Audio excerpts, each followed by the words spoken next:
friends, and welcome to another episode of Your Business Story podcast. I'm your host, Kristin Spencer, and today we are going to learn why it is important to be curious behind the scenes. And our wonderful guest today is Sara Wisniewski. Hi, Sara. How are you? Hi, so good, Kirsten. Thank you for having me. All right, so let's talk a little bit about what Sara is going to share with us today. When she said goodbye to the corporate world after 20 years, she knew she wanted a change that allowed there to be there for her boys more often. Because we all know that kids grow up too fast, which we were literally talking about right before we came on here. And there isn't anything that we can do about this. I've checked. Now, Sara uses her behind the scenes curiosity to build systems that help her one-to-one clients sell out their courses and private packages. And if you've ever wondered about the going-ons that happen out of sight, today Sara's going to tell you how her curiosity led her down a path to business consistency that many experts never achieve. If you want to know how to answer questions, this is the place for you. Sara, thank you so much for coming on. How did you get into that place where you were like reverse engineering your experience, right? You were in corporate and then you decided, I actually want to change. And that led you to some questions. I'd love to have you share those. Yeah, so I wasn't that person that had that burning desire to be an entrepreneur. And I think the more people I've met, some are like they put themselves into a corporate role just because. I loved corporate. I genuinely did. So when I left, I didn't have that big plan, and I had to kind of create my own, having already left. So effectively left without a safety net. And I knew that I could connect with people. I knew I could serve. I knew that when I was in that one-to-one relationship with someone, that I would be able to coach, because that had been part of my life for years in that corporate world. But the piece that I didn't know was the crucial part of how to actually get clients. So I was like, okay, I need to go back to school and I need to forget everything I've previously known and learn. And I need to start all over again with an entirely blank sheet of paper. Because in my head at first, it was, well, corporate's corporate and now this is not. But I very, very quickly realized that all the skills that I'd previously been using around relationship management, listening, connection, and nurturing those relationships was so crucial to what I could bring to both me and then my clients as well. So it was very much a case of saying, well, if it could work that way and the end result be this, how do we get back to where you start from? And having done lots of process reengineering in my corporate life and looked at the workings of things and unpicked it seemed like the obvious place to start building something that allowed me to both be present for my clients, be present for my children, but then have lots of kind of free time. Honestly, that was my motivator. I love that. Yeah, so so you were like, I mean, for me, I'm this way too, where I naturally go toward the problem. I see what is the biggest problem I have in getting the thing that I want or I need, and let me start with that. So in this case, you're like, I love my job, but I feel like there's too much time tied into it. Was that the concern, or? Going from my corporate job to having my own business, do you mean that transition? Mhm. Yes and no. Like, it wasn't a plan. It lots of events end up kind of coming together all in one go, which meant it was the perfect time for me to leave. I didn't have that, I know, I need to this. I wasn't at that burnout stage that some talk about. I was Mhm. starting to get a bit frustrated with how often I would have to leave my children before they were awake on a morning, how I wouldn't get to put them to bed. So there was those niggles of, this isn't feeling as good as it used to anymore. But honestly, when I first left, I joined agencies and I went for interviews, and I thought what I wanted was to continue that life of being an employee. It was Oh, wow. simply when a friend of mine said, well, have you thought about coaching? And by then I'd been out of work for a little while. And I said, oh, I can't afford to invest in that. You know, that's not for me right now. She went, no, I don't mean get it. I mean, do it. And that's really the first point at which I started doing any research. I was like, what, private coaching, that's a thing. Because I think here in the UK, we're probably 3 to 5 years behind the US and Canada, and perhaps those more kind of culturally accepted, like you will hire somebody to help you. I don't think we were there when I was Okay. first looking at this. Was huge 5 years ago. So I hadn't understood that this was something I could use and a skill that I'd be able to sell as a private person. So I quickly identified, well, I could help people do this and I could help people do this. And oh, people are paying someone else to help them do that. I could do that too. So I could see the solution, but I just got this huge gap around, well, how on earth do I get the people to come to me? And it was then that really sparked my interest in, oh, how do I share my message? How do I use the tools that are obviously available to me to be able to make those connections and nurture those relationships? So it was very much, I guess the phrase like build the plane while it's in the air. It was I've decided I'm going to do this. I know that when the person comes, I can coach because I've got all that coaching experience, but I haven't got a niche. I don't know who I'm going to coach, and I don't know what I'm going to coach them to achieve. So it was all of that unpicking and realizing that actually I've got a skill set from sales, from marketing that I can just dust off, reposition, and use in my now life. I love that. So the first thing that I heard was that you actually needed someone else to be a little bit curious on your behalf, right? Your friend was the one who brought up that the coaching, not to have coaching, but to be the coach was Yeah. something that you should try. And then the other things that I'm hearing are you sort of went in the direction of what don't I have that I need before you got to the list of what do I have that I need. And I think that's something that a lot of people do. They go to that list of what don't I have that I need, but then they stop and they don't think about what do I have to accomplish this goal that I have in front of me. And also, when you were talking about building the plane in the air, all I could think about was the Lego movie because they do that so many times, right? As a Yeah. mom, I've watched that movie so much. It's so Yeah. great. And there's so many lessons in that. And I think you're right. The logic brain goes to the why can't I do this? These are all the reasons why not to. These are the risks. These are the gaps. This is what I don't know already. And very quickly, without working too hard, you can talk yourself out of almost anything, can't you? As opposed to Mhm. saying, okay, so I haven't got those bits, great, but I have got this, this, and this. So if I put these bits together, I've got the start, I've got the fuselage. I just don't have the wings yet, or I don't have the engine yet.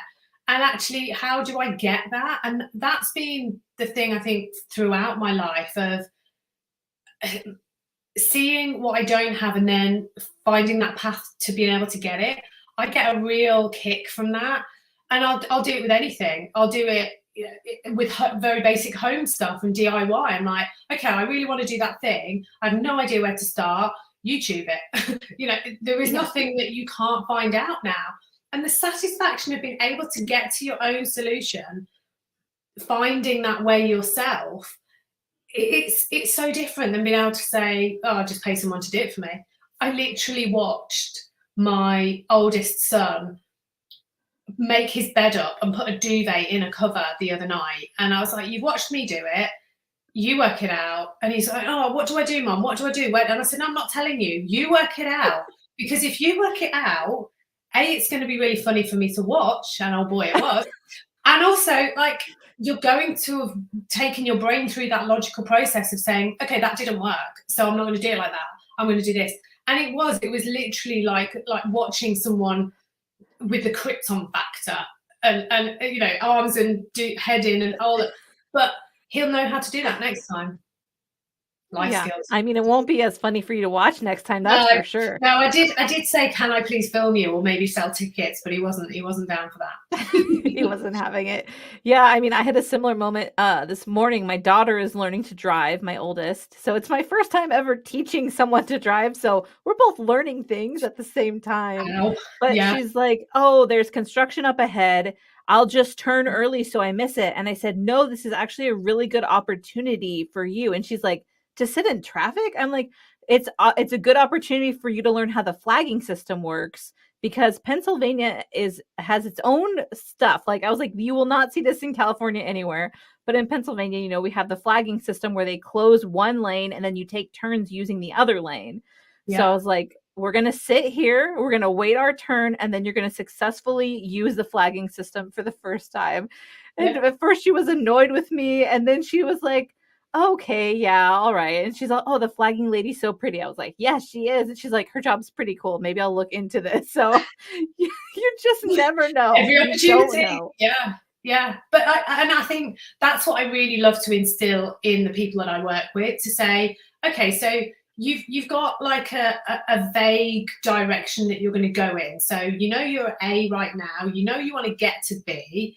You don't know every single turn along the way on that journey, but you've got, you know, you're there.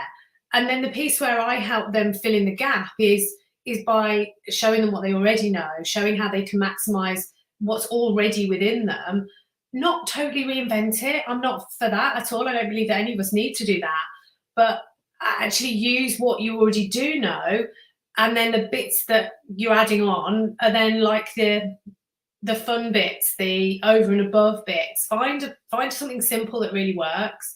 And I think so often we try and run before we can walk as well. We see all these, you know, multi-channel, multi-platform processes and people who seem to be everywhere doing all these things, and we're like, I need to be like that. And sometimes a conversation with a client, where I might say, how do you want to show up? You choose you, and you just get to do that amazingly well, and then add when you're ready.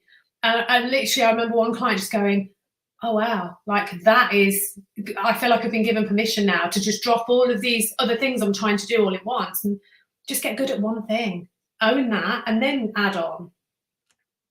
Yes, definitely. I mean, that's something that I'm learning as well. And, you know, I'm turning 40 this year. I've been very public about my age, so why not just like press into it harder? But it's one of the things where I'm learning to like fail faster, but also I'm learning that I don't need to be doing everything all at once. And even for people who are like, well, Kristin, you're on all the platforms. I'm like, you see me on all the platforms. I have a team, and without the team, I'm not showing up on these platforms because I'm too busy running my business. Yeah. So Yeah. I think that's something else to acknowledge, like, oh, I want to be like them. What resources do they have that you haven't built up to yet? And just give yourself some grace and be more realistic with your time. Yeah, and it is. It's about making choices and deciding how much do you want to work, and is working actually totally your priority right now. I've had a conversation over the last couple of months with a PR firm who I'm really keen to work with them. They're really keen to work with me. Right now, I don't want that in my business, because for the next 2 years, I've still got a child at primary school here in the UK, so the youngest school. And I absolutely adore walking him to school and picking him up from school at the end of every day. That is my why. That's why I left that corporate life. So I'm not ready for something which actually makes me any busier than I could generate myself right now. So we're talking about a plan that might start in 18 months to then get that ball rolling in time. So whatever else is happening in your life, I believe that choices have to be taken in the whole. If you're looking to replace a significant corporate salary and you want to do it within a month and you're happy to work 40 hours a week, great, fine, go for that. But if you're not, because you've got other stuff, then that's fine too. But giving yourself permission and the grace to do it how you want to do is really important. I see all too often this obligation. I've got to, I should. Well, why? Who told you that? Like, you get to choose. And the minute someone turns up and does the should, it just kind of dispels the entire purpose of it anyway. You know, I've seen clients come to me who are constantly feeling like they've got to be visible on social media. Oh, well, I'm posting 3 times a day on this platform, and then I'm over here, and then I'm over here, and I'm over here, because I should. Like, okay, but what if you posted less, but it was really, really high energy and great quality, and you loved what you were doing, and it felt magnetizing, and you were just so in your zone? Well, yeah, that would be good, but it's not enough. Says who?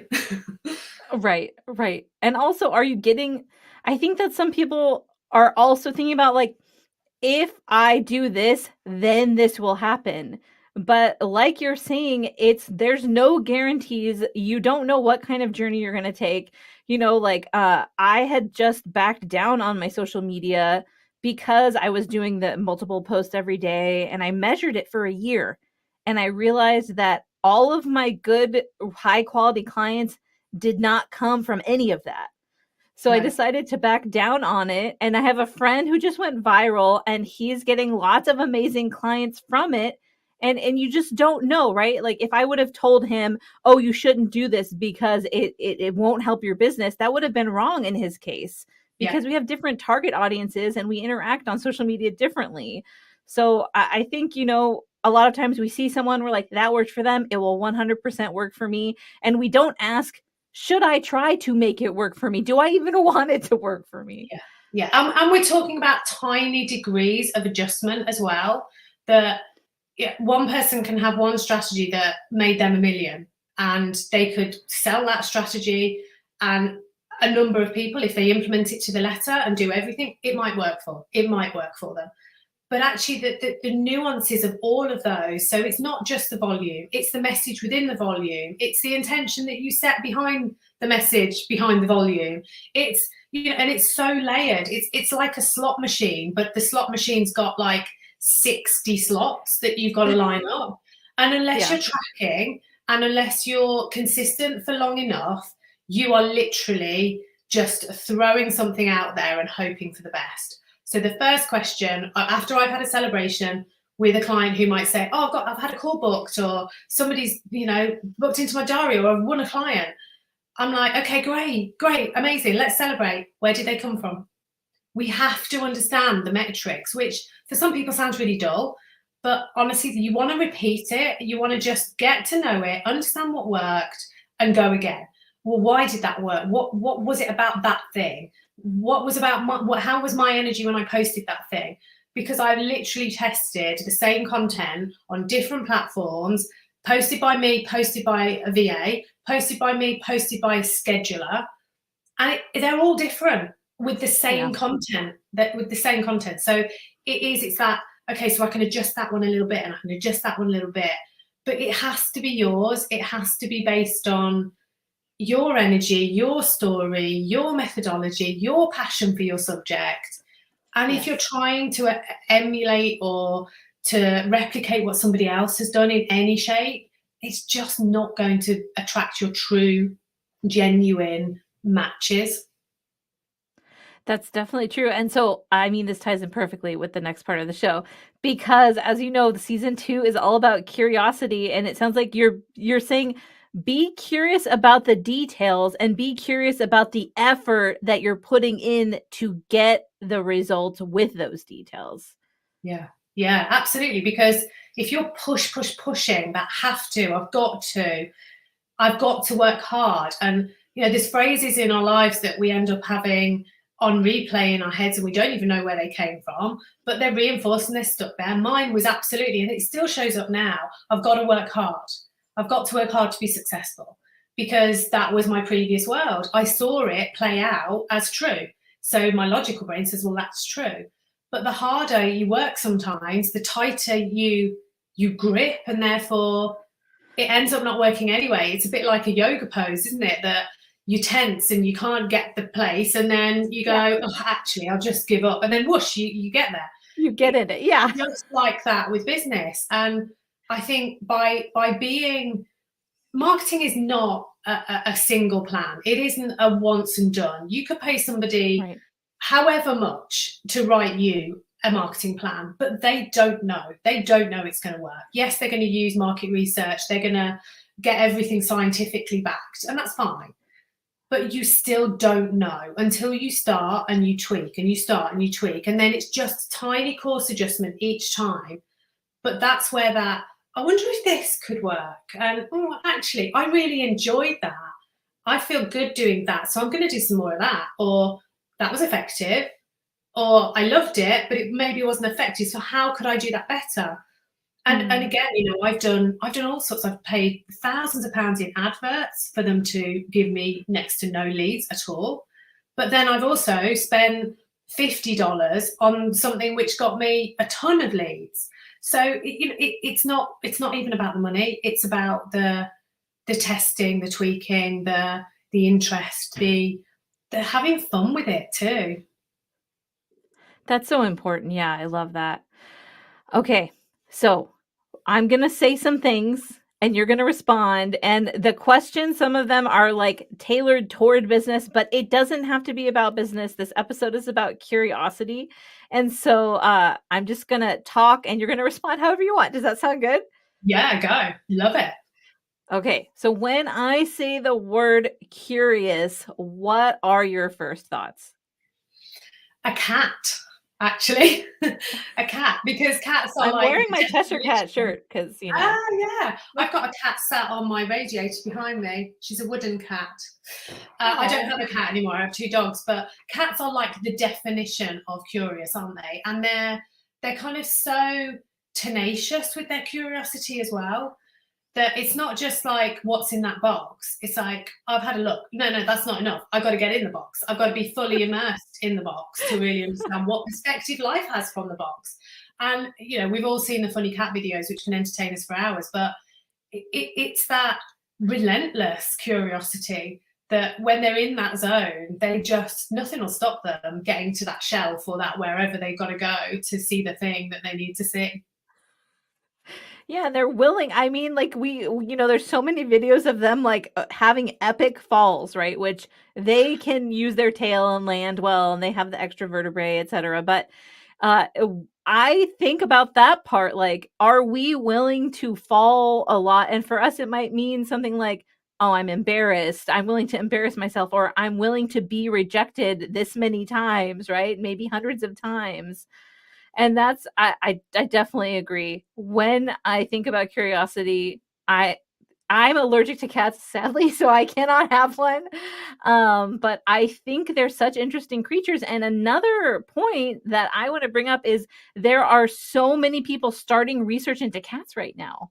They want to Oh, understand why they behave the way they do. And there's been so much research about dogs, and they're like, why don't we want to know more about cats? Because I think you're right. We have so much that we can learn from them. yeah. Well, all animals, yeah. Definitely. Okay. So this is a question that is quickly turning into my favorite. What things are you curious about that other people in your industry aren't willing to be curious about? Aren't willing. Okay, so this is a recent one for me, which is why it's probably very much front of mind. So for me, it's about using profiling, so personality profiling in the way that you market. Mm-hmm. And specifically, I've actually just gone through a process of becoming a certified sacred money archetypes coach. Oh, And nice. that Congratulations. traditionally, and under the kind of, I guess, the obvious banner is, as the name implies, it's specifically for entrepreneurs, geared more towards women, and it's a way of understanding our relationship with money, and then that, of course, ripples into how we do money, is how we decide on so many things in our life. There's very little happens without it being money related. But where I see its potential is being able to say, well, now I understand me so much better, my preferences. I can use that profiling tool to also be able to talk to a particular profile group using my marketing. So, for example, I am an accumulator. So that's my archetype. It's my primary. We talk about the top 3, but my primary is an accumulator. So very much the traditional banker role, like keeping things, like not quite hoarding, but having a spare. Like I won't run out of something. I like having savings. That excites me. And it's given me permission, by understanding all of my traits, to accept and really love those elements of me, rather than going, oh, I do annoy myself with this analysis that I do about every single purchase. I can just go, oh, look, that's my accumulator. But I know that my ideal client is not an accumulator because of the way that they make decisions about investing.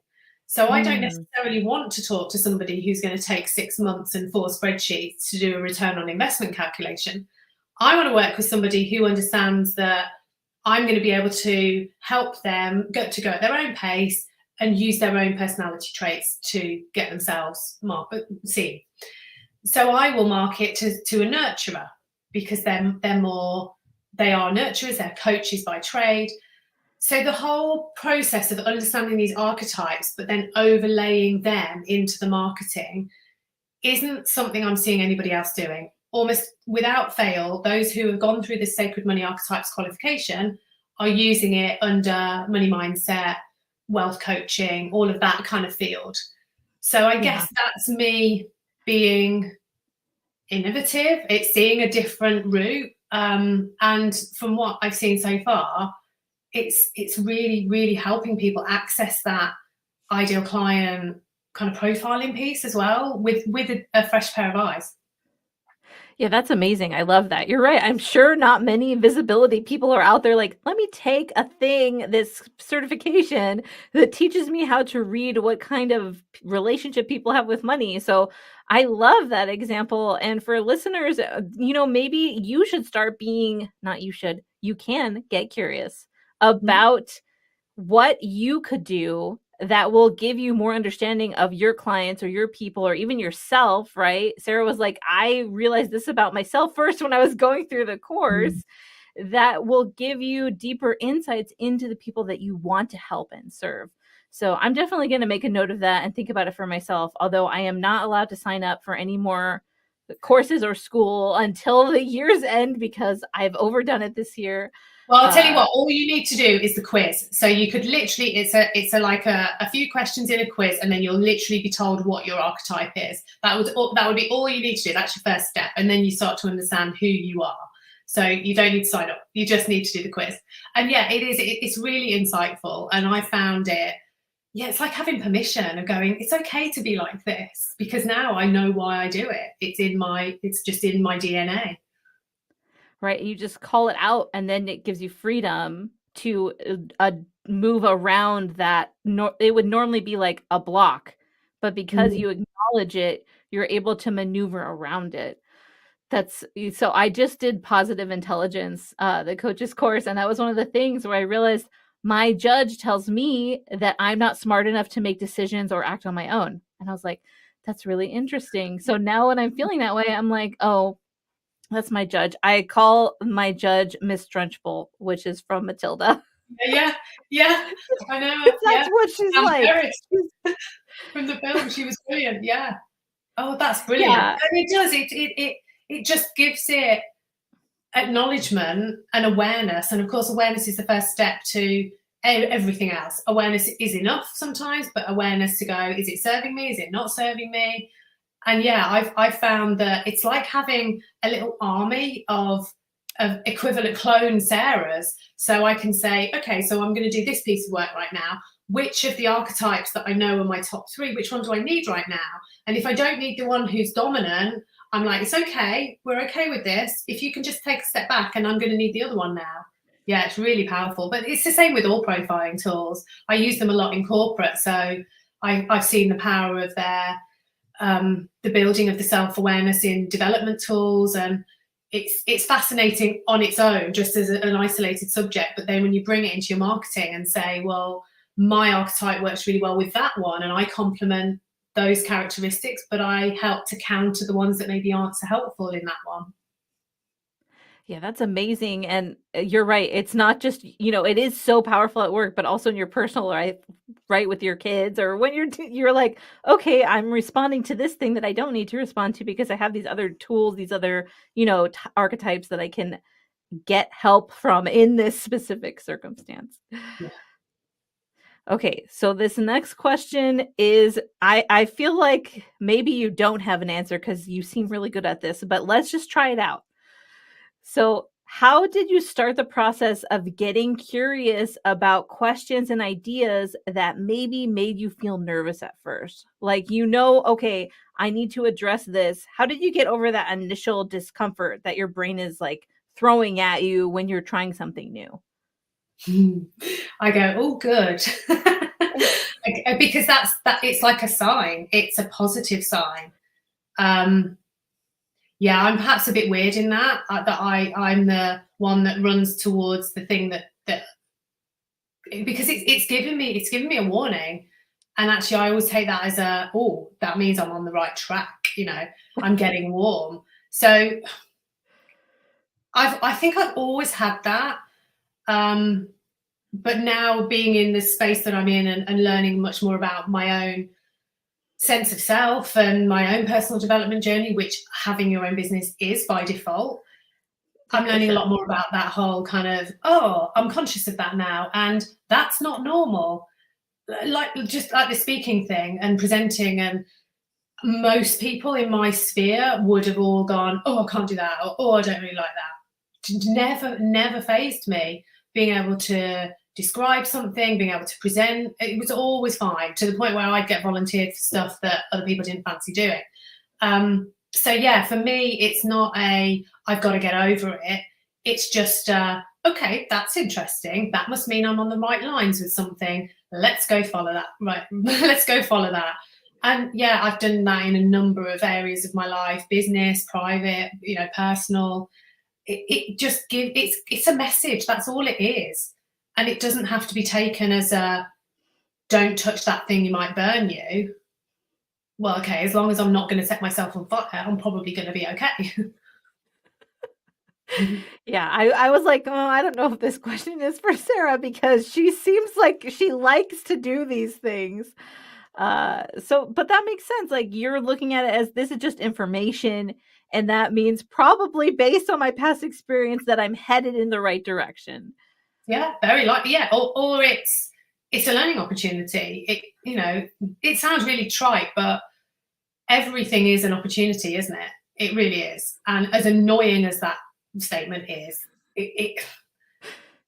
it's true. And sometimes you need to take that moment of reflection, take a step back, feel whatever you felt, get cross, whatever the thing is, and then go, okay, where was the lesson in that?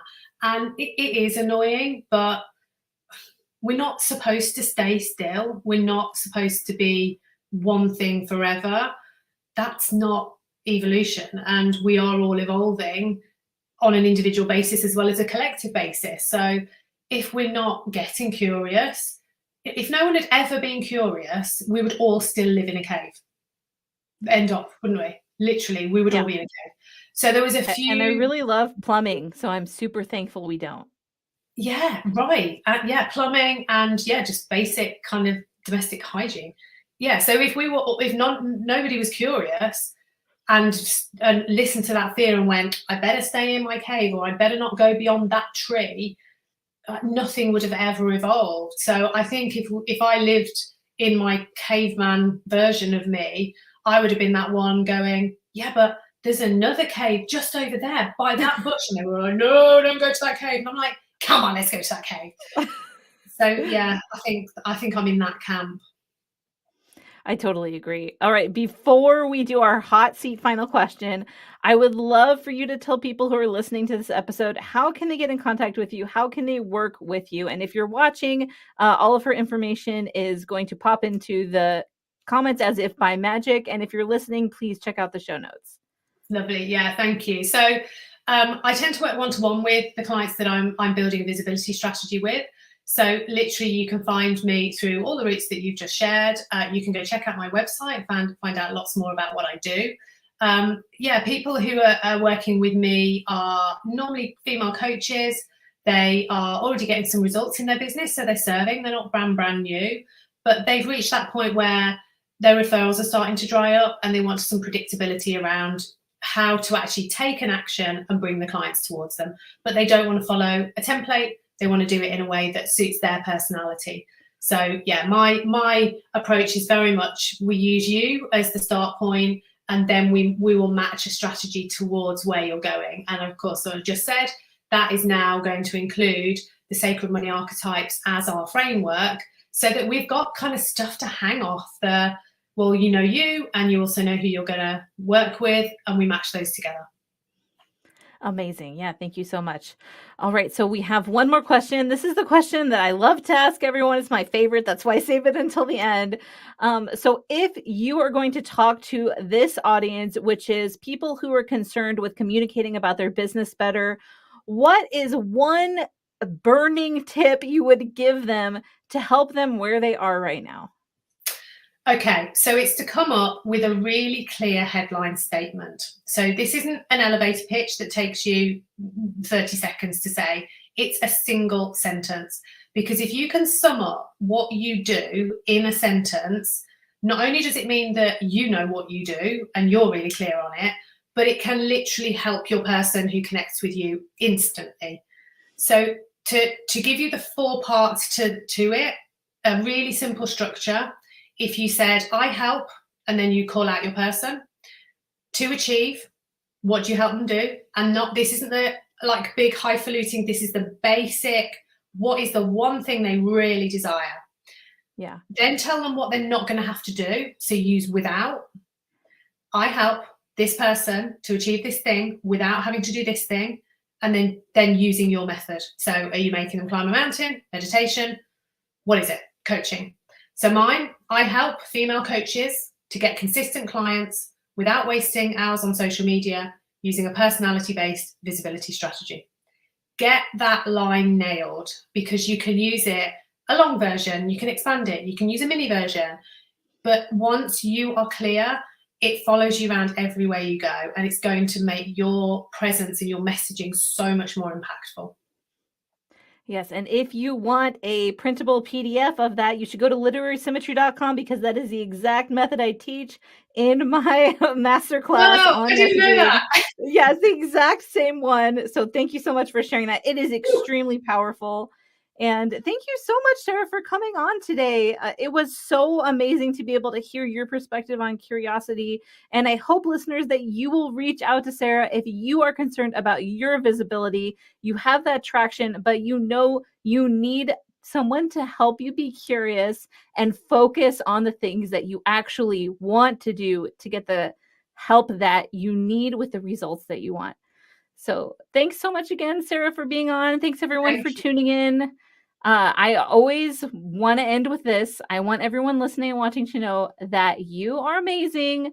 I believe in you, and your business story matters. And we will talk again really soon. Thanks.